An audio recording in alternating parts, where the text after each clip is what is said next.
Hi,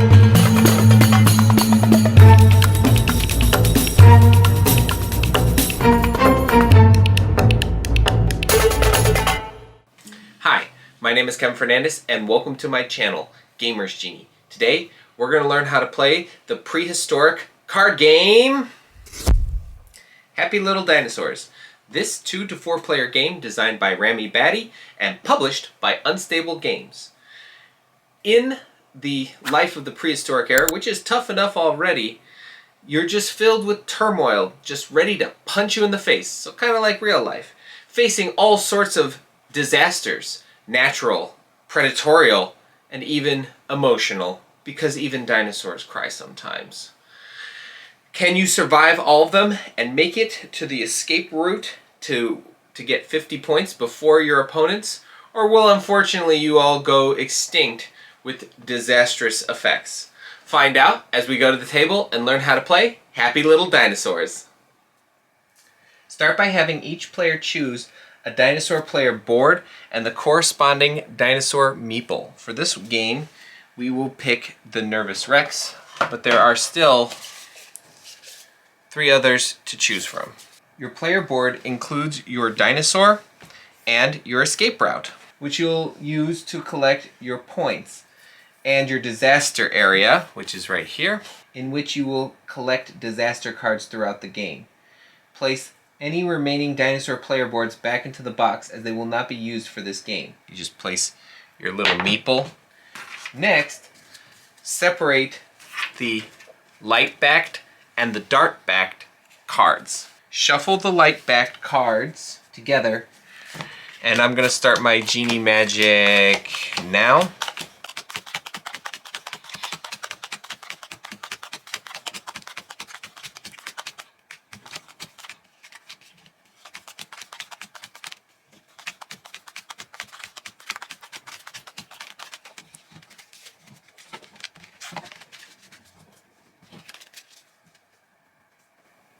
Like so. Then deal 5 to each player. And place the remaining stack of cards face down in the center of the play area. And don't forget to leave some space remaining to the right of your deck for the discard pile. Then shuffle the dark back cards. And once again, Genie magic. Now.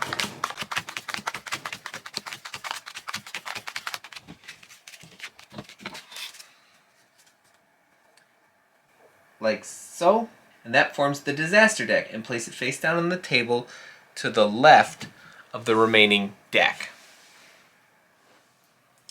And that completes the setup. Now you're ready to play Happy Little Dinosaurs.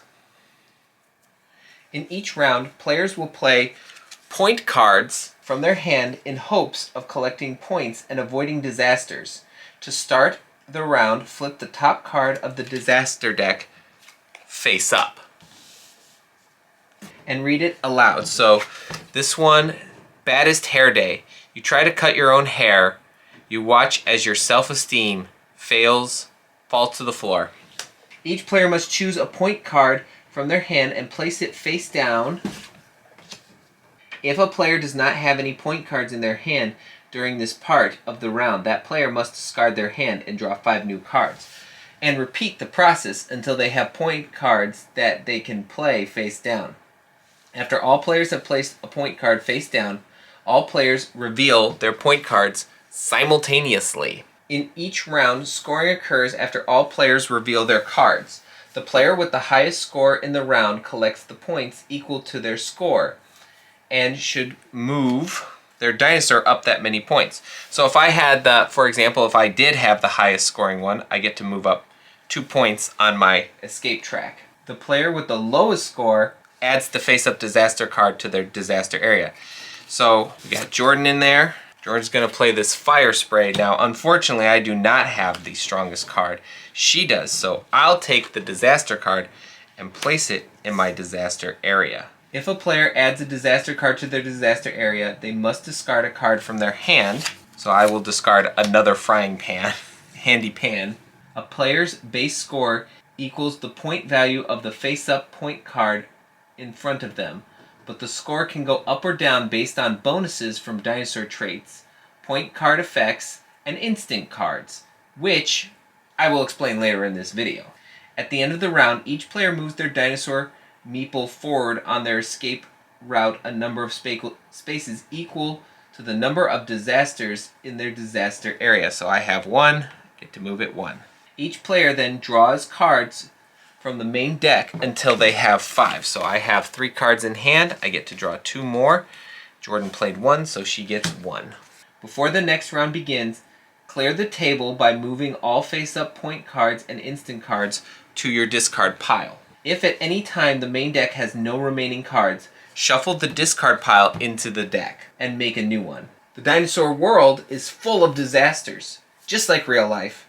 There are 3 main types of disaster cards in addition to meteor cards, which are extra disastrous. Each type of disaster is noted by a color and a symbol. So natural disasters, like this one, has that little lightning bolt in the bottom. Predatorial disasters are red and they have a T-Rex skull on the bottom. And then there's the emotional disasters. And they're a blue broken heart. If you collect 3 disasters of the same type or 3 different disaster cards, you are eliminated from the game and must immediately discard your hand. Meteor cards are special disasters. They act as any of the 3 type of disaster cards. You can think of meteors as the chameleons of disaster cards. This means that you will be eliminated from the game if you collect a meteor card in addition to 2 other disaster cards. But disaster cards aren't all bad.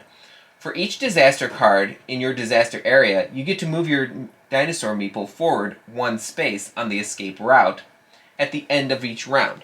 What doesn't kill you makes you stronger, right? Each dinosaur player board has your disaster traits listed on the bottom left corner. So for Nervous Rex, he's more strong if it's a predatorial disaster, but he doesn't do so good with emotional stuff. These traits will give you advantages or disadvantages when facing certain types of disaster cards.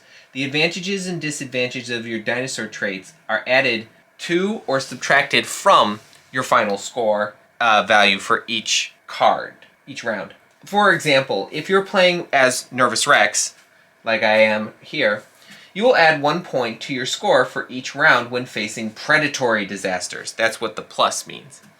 And however, you will subtract 1 point from your score each round when facing emotional disasters. So, just like I said previously in this video. Point cards feature various weapons, treat kits, and good luck charms that will you use to try to collect points and avoid disasters.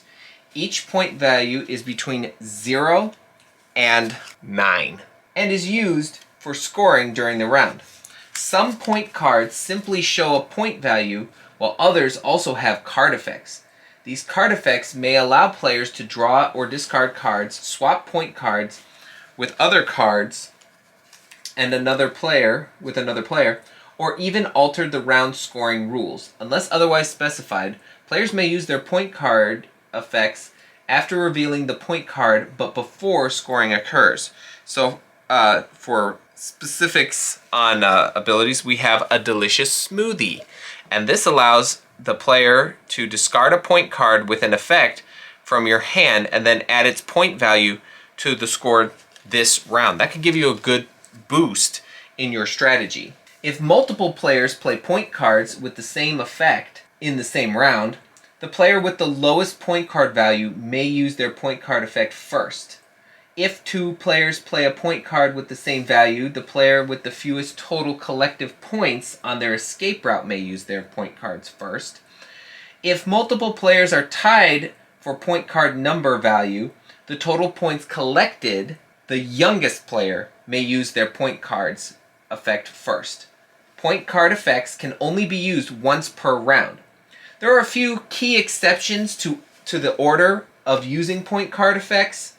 These exceptions are card effects that specify when the effect occurs by stating during this round or during scoring this round. If a card states during this round, its effect occurs before the effect of any other point card in the round, regardless of those card's point values. If a card states during scoring this round, the effect occurs when you calculate your scores after all other point card effects have been used. You can also use instant card to tip the odds in your favor or save your dinosaur in a pinch.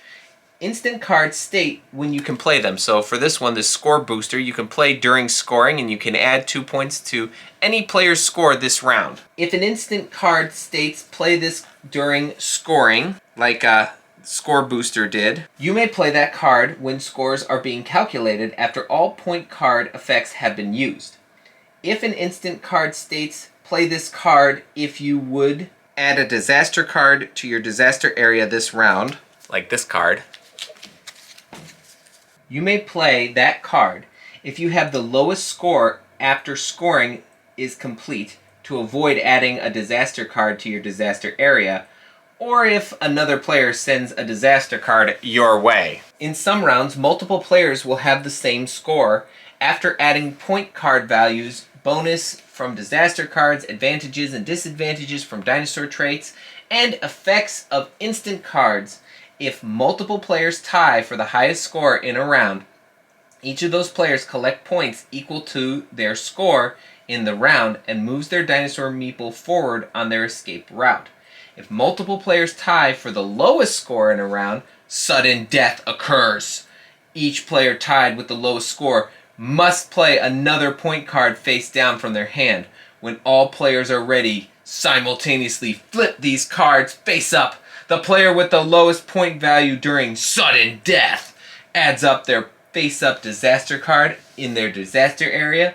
During sudden death, dinosaur trait point card effects and instant cards have no apply to during that round. No player involved in sudden death collects points for the round, even if their new point card exceeds the score of their highest scoring player in the round. If a tie occurs during sudden death, repeat the process until the tie is broken. If at any time one of the players involved in sudden death does not have a point card in their hand to play, that player must add the face-up disaster card in their disaster area. If more than one player runs out of point cards in their hand during sudden death, move the face-up disaster card to the bottom of the disaster deck and end the round. Just never talk about it again. If scores are inverted in a round when multiple players tie for the highest or lowest score, the scores of all players involved are inverted. For example, if two players are tied with the lowest score in the round at 3 points each, and the highest score in that round is 9 points, both the players originally tied for the lowest score receive a score of 9 points for the round. And the player who originally had a score of 9 points now receives a score of 3 points. A little note, inversion cards do not apply to sudden death. During sudden death, you always want to play the higher card than your opponents to avoid adding a disaster card to your disaster area. If all players tie, move the face-up disaster card from the bottom of the disaster deck and end the round. No player collects points that round. There are 2 ways to win the game. First, you be the first dinosaur to reach 50 points on your escape route, or you be the last dinosaur left in the game. Looks like you've successfully delayed the inevitable extinction. Unfortunately, all your friends are now dead. But on the bright side, you're the winner! And that's all you need to know to play Happy Little Dinosaurs. If you have any questions about this game, please put them in the comments below and I'll get to them as soon as I possibly can. If you enjoyed this video, please give it a like, hit that subscribe button and ring the notification bell to be notified when our next How to Play video is. This How to Play video is possible through you, the viewers, who voted for this game. Thank you very much.